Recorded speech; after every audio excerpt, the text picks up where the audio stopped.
Perspectiva se emite en vivo. De lunes a viernes de 7 a 12 horas en Radio Mundo 1170 AM de Montevideo y sus plataformas digitales. Luis Alberto Heber será el nuevo ministro del Interior a raíz del fallecimiento de Jorge Larrañaga. José Luis Falero, que se desempeñaba como subdirector de la Oficina de Planeamiento y Presupuesto y fue intendente de San José, estará a cargo del Ministerio de Transporte y Obras Públicas, relevando a Heber.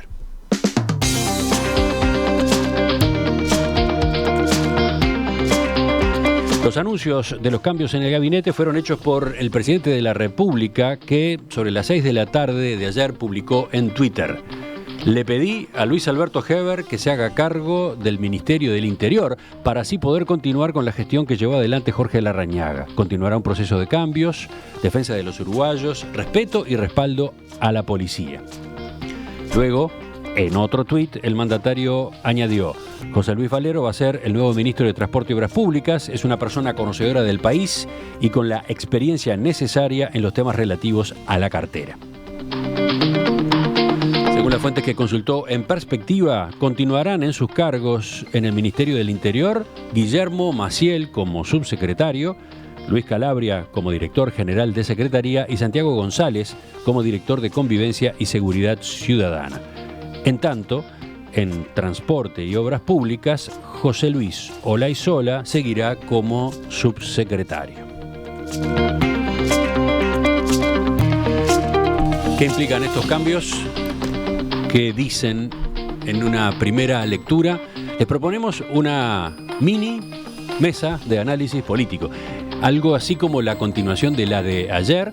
Estamos entonces en diálogo a partir de este momento con Daniel Chaschetti. Buen día. ¿Qué tal, Emiliano? ¿Cómo estás? Y con Adolfo Fito Garcés. ¿Qué tal, Fito? ¿Qué tal, Emiliano? Buen día, Chasque. ¿Cómo estás? Bueno, gracias a los dos, sobre todo por el madrugón. Buen día, Fito. Creo que estos no son horarios de politólogos, ¿no? Bueno, yo confieso me estoy despertando sobre las 8 de la mañana habitualmente, Emiliano.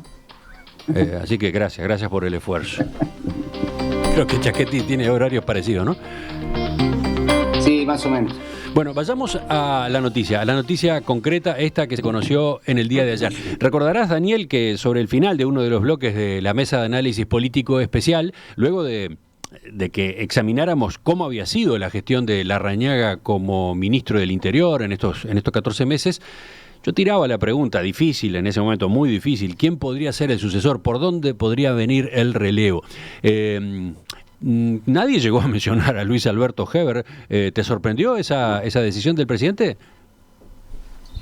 Sí, bueno, en realidad lo pasamos por alto. Faltó un examen un poco más concreto.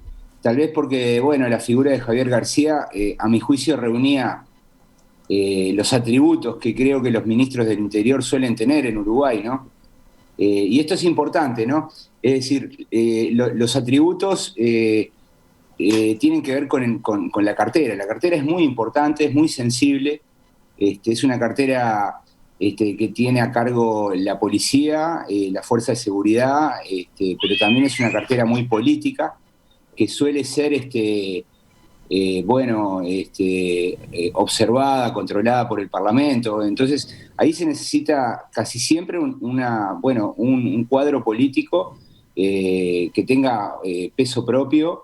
Se necesita alguien que sea muy próximo al presidente, y por tanto nosotros decíamos, bueno, tiene que ser del partido del presidente, tiene que ser de la fracción del presidente, tiene que tener peso propio. Peso propio significa que, bueno, que su mandato esté legitimado de algún modo por las urnas, ¿no? Uh-huh. Y bueno, y finalmente... Y tú te pronunciabas, en principio te había parecido que una posibilidad era un enroque, ¿no? Javier García de Defensa a Ministerio del Interior. Claro. El enroque terminó siendo otro. Surgió esto de Heber, y me parece que Heber cumple con la mayoría de esos atributos.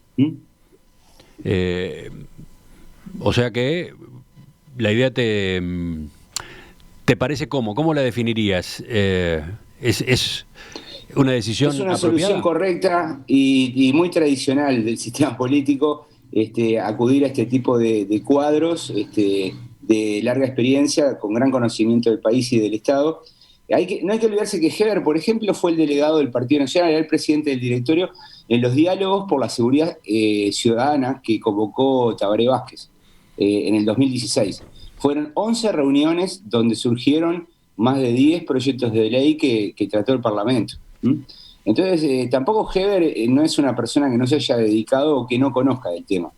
Sí. Por tanto, yo creo que la elección es correcta, ¿no? Si hubiese quedado Javier García, como yo pensaba, también creo que era correcta, pero no me imaginaba, por ejemplo, un técnico al frente, porque no ha ocurrido. Si uno revisa la lista de ministros del Interior, desde 1985 a la fecha, lo que hemos tenido es una predominancia de este perfil político partidario. Está claro que Larrañaga le había impreso a su administración, le había impreso, digamos, una huella muy particular. Por un lado, sí, con un componente político nítido, pero iba más allá, ¿no? Iba a una dedicación muy alta, un compromiso, un acercamiento permanente con el funcionariado. ¿Ves que hay un paralelismo en eso? ¿Ves que vamos a tener el mismo tipo de liderazgo con Heber? Bueno, Larrañaga marcó una impronta, ¿no? Es decir, esta idea de hacerse cargo creo que es uno de los gobernantes que la ha llevado más adelante hasta último extremo, ¿no? Cuando uno escucha la reacción de los policías, por ejemplo, de la presidenta del sindicato o entrevistas que han pasado al azar en los noticieros, uno se da cuenta que, bueno, que es un ministro que ha llegado, ¿sí? Y eso lo diferencia fuertemente, por lo menos con el último, que duró 10 años, que fue Bonomi. Bonomi tenía en el medio, digamos, no era que no se vinculara con los policías, pero había un papel muy fuerte de un cuadro como Ugarteche, un cuadro de la propia policía, pero me parece que en el caso de Larrañaga lo gestionó él y lo gestionó bien y llegó. Y bueno, hay que ver si Heber lo consigue, ¿no? Para lograr empatía de la policía, bueno, hay que ser muy especial, ¿no? Hay que tener mucho conocimiento de las personas y bueno, no me animaría a hacer un pronóstico. Sí a desearle mucha suerte, ¿no? Fito, sobre la designación en sí misma, sobre la elección de Luis Alberto Heber, ¿tu comentario? Sí, tengo la impresión de que el presidente buscó asegurar la gestión, la continuidad de una gestión que venía siendo exitosa. Este giro que le imprimió Larrañaga desde el 1 de marzo del año pasado, asegurar la continuidad del cambio, digamos, en las políticas, con un dirigente, designando un dirigente con mucha espalda política, con un peso político que yo diría relativamente equivalente al de Larrañaga, y con un discurso en materia de seguridad que yo diría también relativamente similar. Cuando Larrañaga dice, cuando Luis Alberto Heber dice hay orden de no aflojar, le sale muy bien, no está impostando la voz, ¿no? Te estás refiriendo al tuit que Heber publicó minutos después de que el presidente Lacalle Pou anunciara ayer que él era el elegido para el cargo. El tuit de Heber fue muy breve, esa frase nada más, ¿no? Hay orden de no aflojar, que es, bueno, hay orden de seguir con la misma línea, ¿no? Que es apoyarse fuertemente en la policía, respaldar fuertemente a la policía, darle más margen de maniobra a la policía del que venía teniendo durante las gestiones frente amplistas.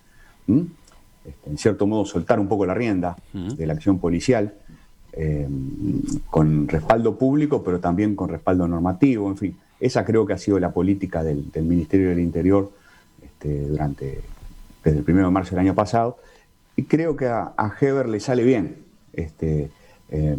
ese discurso, un discurso en el sentido más noble de la expresión, ese enfoque de la política pública, ¿no? Entonces, me parece que en ese sentido es una designación muy razonable, que tiene sus costos, digamos que tiene ciertos corolarios dentro de ciertas consecuencias. A ver, ¿de qué estás hablando? Dentro del Partido Nacional. Antes de entrar en las consecuencias, una palabra. Había otras opciones. Voy a dejar de lado las opciones técnicas. me voy a referir a las opciones políticas. Sí, claro, Javier García era una opción, ¿no? Yo ya cuando escuchaba los comentarios de los amigos, decía, claro, sí, Javier García era un nombre posible. Creo que el presidente buscó, en cierto modo también, con estas designaciones, como reducir daños, ¿no? Es decir, hacer la menor cantidad de movimientos, tratar de desarmar lo menos posible estructuras que estaban funcionando y gestiones que venían funcionando. Creo que la gestión de García es una de las que viene funcionando muy bien. Sigo con particular atención todo lo que tiene que ver con ese tándem que han hecho con Fregosi en torno al tema pasado reciente. Fregosi, el comandante en jefe del ejército. El comandante en jefe del ejército, Carlos Fregosi. Sigo con interés también el discurso de Fregosi sobre el pasado reciente. Bueno, me parece que ahí hay una gestión interesante que probablemente el presidente no haya querido afectar desplazando a García al interior, donde pudo haberse desempeñado también muy bien. Pero pasando al asunto de los corolarios o de las consecuencias, claro, acá está dicho en la prensa de hoy, ¿no?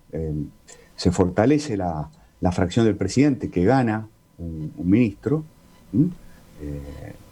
porque Falero, que pasa a asumir el Ministerio de Obras Públicas, es del riñón del presidente, de la 404, y el gran perdedor de todo esto, o la fracción perdedora de toda esta, es la fracción que acaba de perder a su líder, ¿no? La fracción de Jorge Larrañaga, que se queda sin presencia en el gabinete, ¿no? Sí, la única presencia pasa a ser Ana Ribeiro como subsecretaria de Educación y Cultura. Absolutamente, claro, queda Ana en el Ministerio de Educación y Cultura, pero desaparece un ministro, ¿no? En la primera fila del gabinete, un ministro de Alianza. Eso le quita visibilidad a Alianza Nacional y eso abre aún con mayor dimensión el signo de interrogación sobre el futuro del espacio wilsonista. Y agrego que ningún partido prospera, como sabemos de sobra, todos los amantes de la historia uruguaya, con un ala, ¿no? Con un sector fuerte. Es decir, un riesgo que corren todos los partidos es el riesgo de concentrar, en el fortalecimiento de una fracción que se debilita en las demás. Esto es un gran desafío para el Partido Nacional en los próximos años, ¿no? Fortalecer el ala wilsonista que ha perdido a su principal referente. Sí, alguien podría decir, analizando las cosas muy crudamente, que con el fallecimiento de Larrañaga, Alianza Nacional se resquebraja, digamos, pierde la fuerza que tenía, que ya era menos que en su origen, ¿no? Por eso en todo caso es bastante razonable que pase a tener esta presencia reducida en el gabinete. Eso es cierto. Otra mirada pudo ser, hay que evitar que el Partido Nacional pierda un ala, pensando en el partido. Es una posibilidad, ¿no? Sí, claro. Y entonces, mantener el lugar de esa fracción que perdió a su líder. Ahora, Alianza Nacional se venía debilitando hace tiempo, ¿no? Yo me acuerdo muy bien de una expresión que creo que usaste vos por primera vez hace como 3 años o 4, cuando hablaste del balón de oxígeno. ¿No? ¿Te acordás, sí, Emiliano? Sí. Que vos dijiste cuando empezó la campaña Vivir Sin Miedo, dijiste, esto es un balón de oxígeno para Larrañaga. Y así fue, ¿no? Así fue. Porque Larrañaga se venía debilitando, ¿no? Alianza Nacional se venía debilitando. Sí, cantidad de dirigentes importantes, por ejemplo, intendentes, se habían ido alejando de Larrañaga, ¿no? Verónica Alonso, ¿no? Así se fue desgranando Alianza Nacional. Y renació Larrañaga con esa patriada que se mandó con la campaña de Vivir Sin Miedo. Daniel, ¿tú cómo observás esta anotación que hace Fito? Sí, ya el presidente había introducido un sesgo cuando hizo el cambio de la Cancillería, ¿no? Si bien se agregó un ministerio, tenemos 14, antes teníamos 13, el resultado final fue que su fracción creció un poquito más. Y esto profundiza, ¿no? Igual el gabinete sigue siendo congruente con el peso de los partidos y fracciones que respaldan al gobierno en el Parlamento, ¿no? Es decir, si comparamos cómo está distribuido el gabinete con cómo está distribuido la bancada de la coalición multicolor, vemos que, bueno, que los principales sectores están representados. ¿Quiénes no están representados en el gabinete? Bueno, dentro del Partido Nacional no está representado ni el sector de Sartori, ni Alianza Nacional, ni los grupos nuevos que vienen surgiendo a propósito de la crisis de Alianza Nacional. Ayer lo explicamos que, bueno, este proceso iba de la mano con un proceso lento de decaimiento de la figura de Larrañaga que resurge en el ministerio, ¿no? Pero antes era un proceso permanente, sostenido. Sus bancadas cada vez eran más chicas y lo que surgían eran desprendimientos. Hoy en día, con el 41% de las bancas de la coalición en el Parlamento, la fracción del presidente tiene el 58% de los cargos ministeriales. Eso es lo que muestra el sesgo para que haya plena congruencia. Si el sector todos aporta el 41% de las bancas de la coalición, en el Parlamento debería estar próximo a esa cifra, no, pero ahora tiene el 53%, y bueno, lo que marca eso es que, bueno, es que hay un leve sesgo que puede tener consecuencias futuras, no inmediatas. Voy a dar un ejemplo. En un escenario en que la situación se complique y que el gobierno pierda popularidad, los sectores que no están representados en el gabinete van a ser los que más fácilmente puedan tomar distancia del gabinete de gobierno. Por ejemplo, Alianza Nacional en el 2001. Estás hablando de lo que ocurrió en el gobierno de Jorge Valle, cuando era Larrañaga el líder, que decide romper con el gobierno. Jorge Valle no tuvo en cuenta Alianza Nacional, era un grupo chico, pero igual era un grupo... era chico en el sentido de que no era indispensable. La coalición podía aprobar leyes sin tomar en cuenta a Alianza Nacional. Pero Alianza Nacional, en un escenario negativo, fue el primero que se desprendió. Entonces, lo que digo es que ahora la popularidad está todavía alta y las cosas están bajo control. Pero bueno, en un escenario de caída de la popularidad del gobierno, los sectores que no están representados son los que más fácilmente pueden hacer pública la disidencia y tomar distancia respecto al gobierno. Si les parece bien, hacemos una breve pausa y vemos otros aspectos de esta misma novedad. Sobre lo que decía Daniel, ¿te quedaba un mínimo agregado, Fito? Sí, un mínimo agregado. Creo que no le ha hecho bien al gobierno la instalación de una idea que tiene sus granos de verdad, ¿no? Que tiene su, digamos, evidencia empírica que la sustenta, por más que sea un poco exagerada, que es la idea de que el gobierno está demasiado centrado en la presidencia y en el presidente, que el presidente tiene demasiado poder o ha ido acumulando demasiado poder.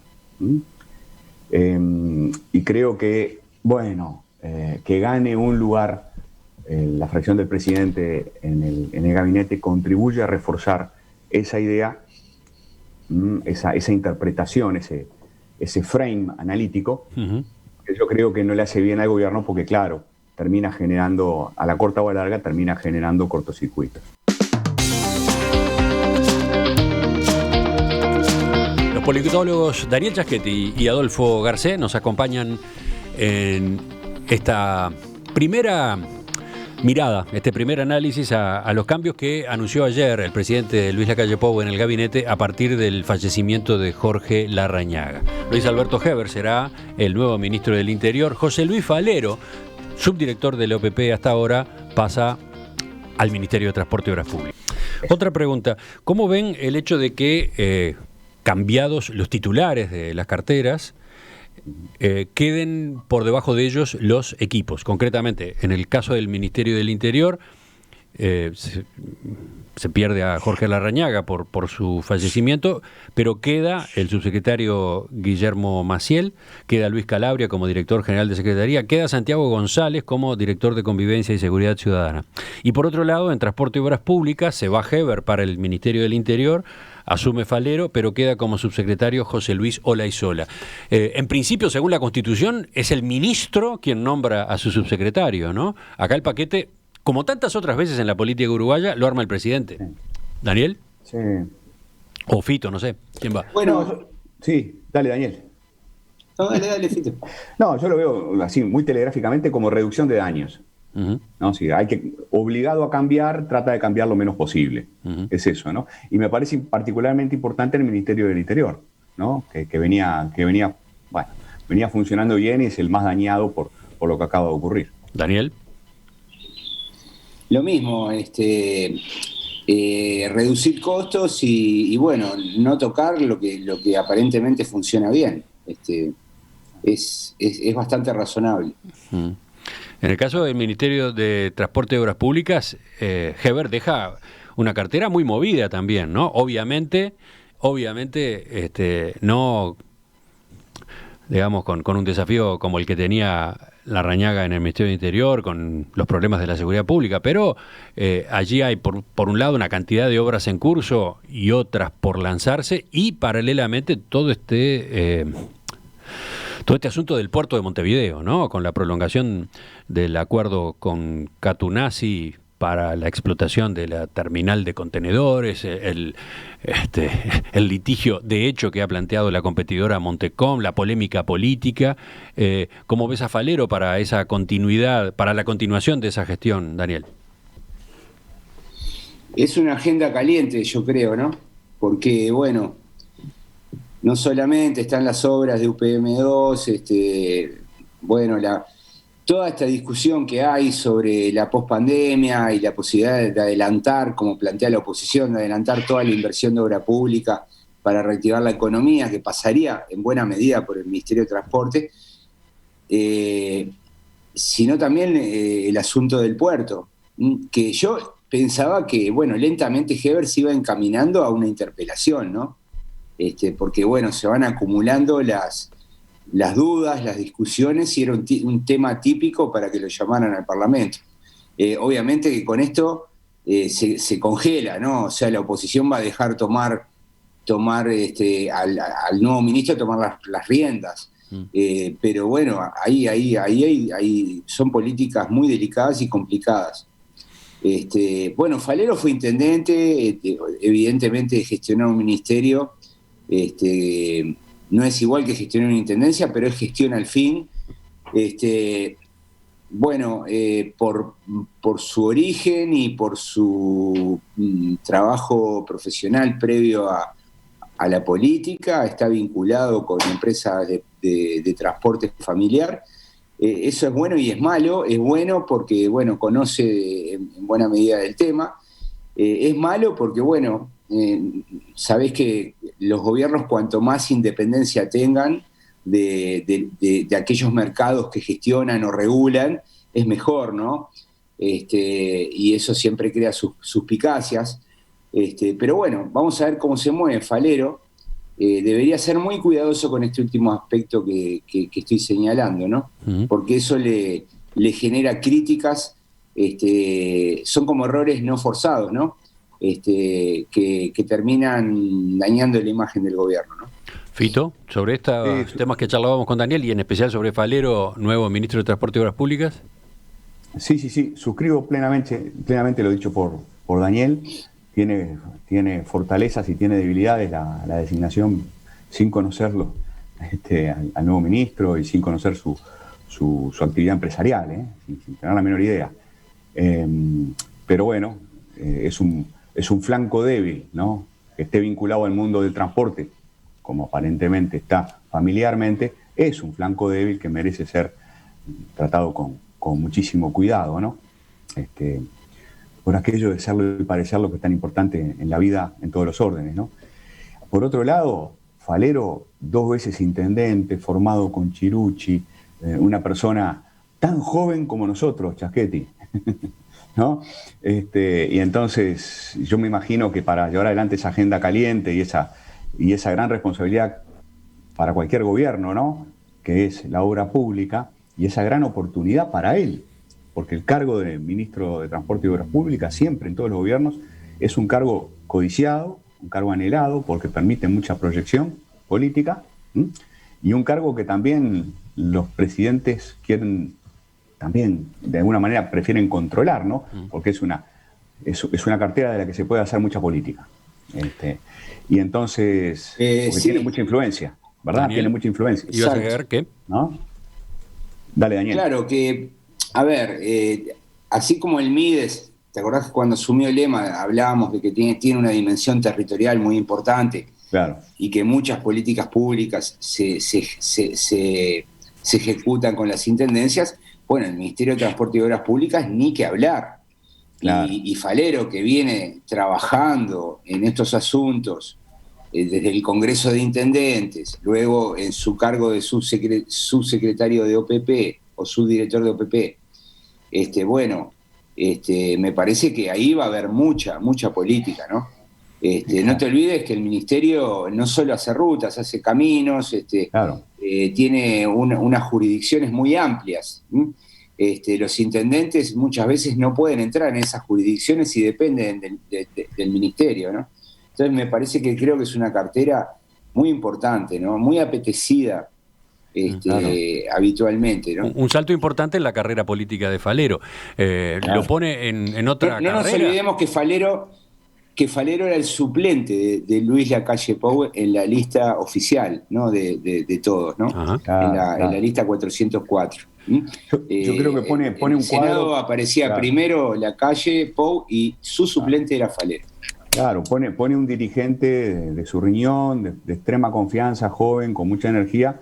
Yo creo que también buscando asegurar el éxito de una política clave. De todos modos, digamos que los nombres que aparecen en carreras, si pensamos en el año 2024, en las próximas elecciones o en la siguiente, siguen siendo por ahora, ¿no? Álvaro Delgado y Martín Lema, ¿no? Digo, si pensamos en proyecciones, no sé si hay que introducir ese factor en estos nombramientos también, Daniel. Bueno, viste, no sé, uno, cuando nos preguntan esto, naturalmente pensamos en Delgado, en Lema, en Beatriz Argimón. Pero bueno, después yo qué sé, te cruzás con ellos y se enojan, ¿viste? Porque les estás poniendo, claro, como una tarea que ellos no quieren por el momento colocarla como central, porque obviamente están en la gestión.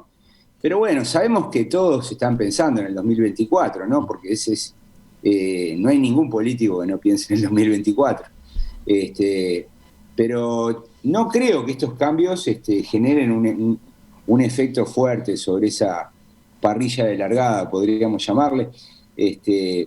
Vamos a ver, es una oportunidad para Falero, pero creo que Falero es muy nuevo en la política, no ha pasado por el Parlamento. Hay que ver. En todo caso, agregaría lo que dice Daniel, que el Ministerio del Interior, que era una posible plataforma de lanzamiento, parece difícil que lo sea en el caso de Heber. Yo diría que parece razonable pensar que Heber no tiene aspiraciones presidenciales, ¿no? ¿Tú estás de acuerdo en eso, Daniel? No, Heber siempre tuvo, ¿no? Lo que pasa es que nunca anduvo bien en las encuestas.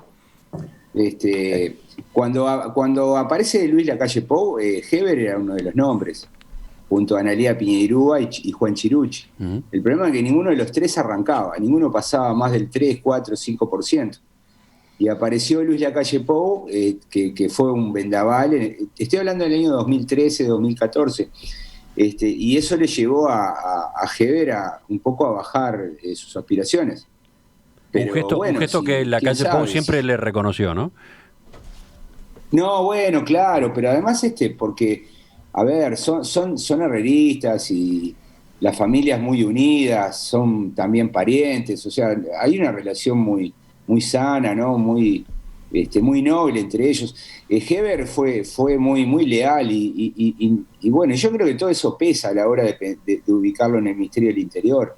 Pero bueno, uno no puede descartar que una persona como Heber, ¿no? Que es el decano del Parlamento, con la trayectoria que tiene, que ya pasó por todo, fue diputado, fue senador, ahora es ministro en 2 carteras, no quiere ser presidente. Obviamente que si él pudiera lo sería, pero el tema es cómo impacta su figura en la opinión pública. También acá es una ventana de oportunidad para él, pero bueno, claro, no queremos colocarles este tema porque después se enojan. Está bien, no lo colocamos entonces. Daniel Chaschetti, Adolfo Fito Garcés, gracias por acompañarnos en esta edición especial de la Mesa de Análisis Político. Nos reencontramos dentro de unos días, ¿les parece? Un placer, Emiliano, con mucho gusto. Un abrazo. Un placer compartir una tertulia con mi amigo Fito, porque como te digo una cosa... te digo la otra, Y suerte que no hizo ninguna apuesta, suerte que perdió esa costumbre. Bueno, hasta la próxima, chau. Ya seguimos, ya viene la entrevista central en la que el tema es la reforma de la seguridad social y algunos de los temas que están en la agenda más concreta. Por ejemplo, la introducción del llamado Pilar Cero.